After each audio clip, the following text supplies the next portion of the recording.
I would tell members of my family, and I have, I wouldn't go anywhere in confined places now.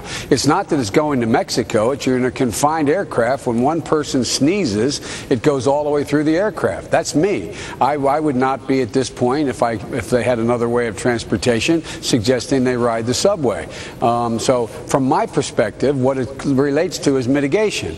If you're out in the middle of a field and someone sneezes, that's one thing. If you're in a closed aircraft, a closed container, a closed car, a closed classroom, it's a different thing.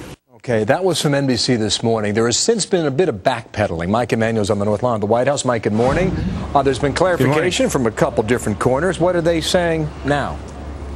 Well, that's right, Bill. About 90 minutes later, the Vice President's spokesperson, Elizabeth Alexander, said, well, he was asked about travel to or from Mexico, and that's consistent with what the administration has been saying, that you should avoid unnecessary travel to or from Mexico. And if you're sick, you should not get on a plane or get in a subway when you can expose it to others. And obviously, the rest of her statement basically laid out that you should wash your hands, you should cover your mouth if you're coughing, and basically take precautions to make sure if you have symptoms, you don't spread them to others, Bill.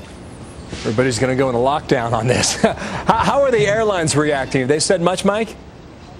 Well, there was initial pushback from American Airlines that said, you know, that this kind of statement about don't fly is bordering on fear-mongering. Then I told the spokesman, well, he said to or from Mexico, and he said, well, that's a little bit more reasonable. But at this point, American Airlines carries 250,000 passengers a day, and not one has tested positive for swine flu. And so the last thing the aviation industry needs is people to stay home and not get on planes. Thank you, Mike. We'll see the president about an hour, and we expect more then. Thank you, Mike. Can I just ask a question? If he was talking about travel to or from Mexico, why did he mention subways?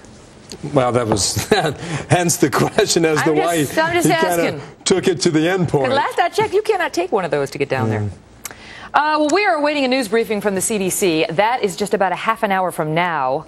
Are they going to use that word, pandemic? And what are they going to say about these 2 new cases? And we're learning more on how the child who died here in the United States, he was a Mexican citizen, what he did on the day he first came down with symptoms. And bird gone wild.